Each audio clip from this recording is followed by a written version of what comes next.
At the close of World War I, a daring band of aviators undertook a dangerous mission: to fly the U.S. mail across the vast American continent.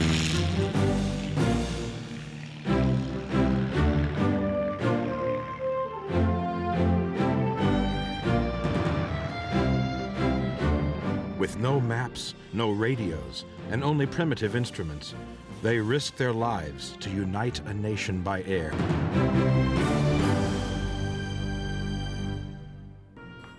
It's the 24th of December 1843, and a man is hurrying through the streets of London to get home to his family.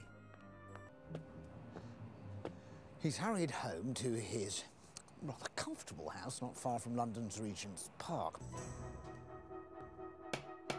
And he's going to do what quite a lot of well-set-up Victorians like to do at this time. It's new and it's fashionable, and it's to celebrate a private family Christmas.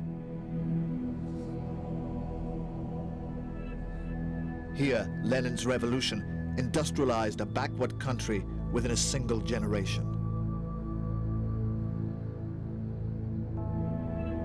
The Soviet system, ruthless and centrally planned, gave birth to vast industrial complexes like Norilsk.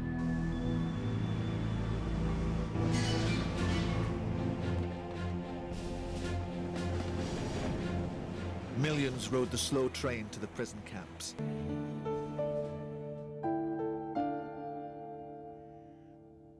The prisoners' slave labor became a crucial component of the Soviet economy.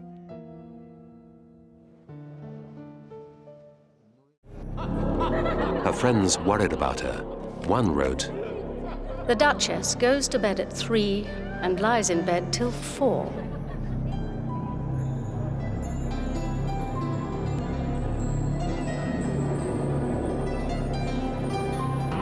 Georgiana drove herself close to the edge. The press had a field day, but at the time never got close enough to get the real story.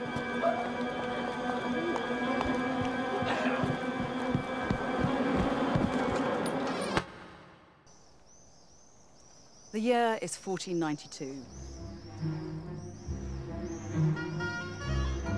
Christopher Columbus is about to embark on his world-shattering voyage to the Americas. And on his way to the coast, he stops off here at Granada. Now there is an international crackdown. People in power do not like the investigation to come too close to them. Involving prime ministers and princes with allegations of blackmail. Blackmail? Sure. It goes to the center of legitimate power. Correspondent Lowell Bergman investigates black money. You're busy poking around. It's got nothing to do with you. You should mind your own business. Has any recipient of an alleged bribe gone to jail? Not a single one. And in Romania? Nothing happened. In South Africa, has anyone been jailed? No. For 750,000 Palestinians, the exile is just beginning. Hassan decides they will leave Jaffa and link up with the Arab Legion army wherever they can find it. They take what mementos they can, as well as the keys to their family home. They expect to be back in a few days with the Liberation Army. It doesn't occur to them that they may never return.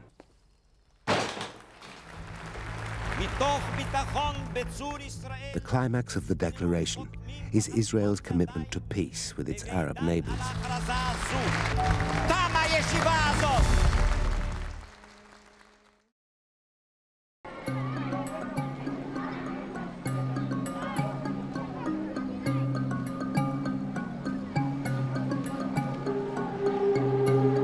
The temple is built on top of earlier temples, dating back more than 3,000 years.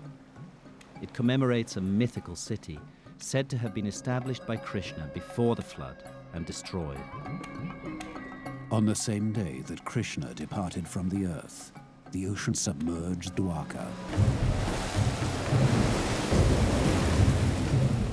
The myth of Dwarka is part of a larger and older cycle of Indian myths that speak of a flood survivor, Manu, who becomes the father of future mankind.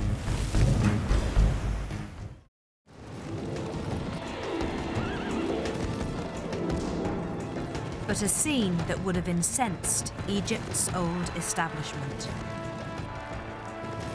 Competing with a king, unthinkable. More proof that Nefertiti wielded power behind the throne. 70 days after Nefertiti's death, her mummification would have been complete. She was now ready to meet her god. She had led an extraordinary life. A revolutionary who tried to transform Egypt and failed, plunging her country into a maelstrom that may have led inexorably to her death.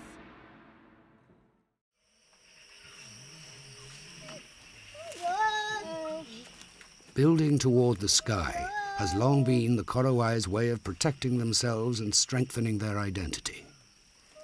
They are among the last groups to withstand an encroaching world.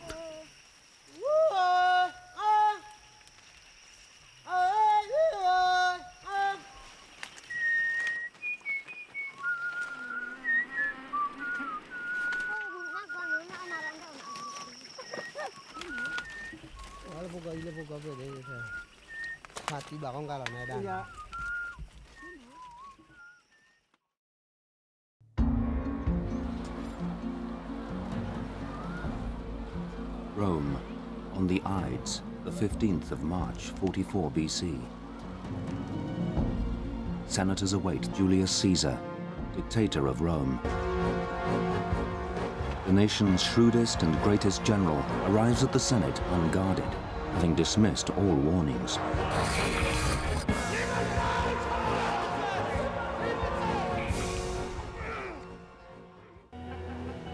In the year 407, the Emperor Constantine III led the last few Roman troops from these islands. The empire that had constructed this remarkable wall had crumbled in Britain.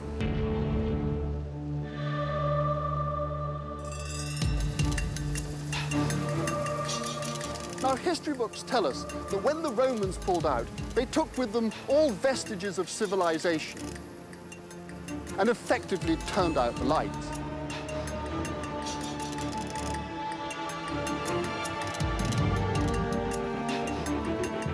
The country then plunged into centuries of cultural and economic chaos. An hour later, and the hole has become a window. 3 mummies now become visible amidst the gloom.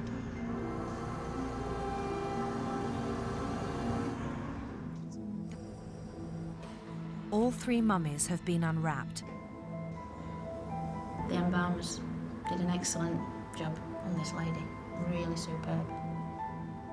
One is an old woman, another a young man. And the third, Joanne believes, could be Nefertiti.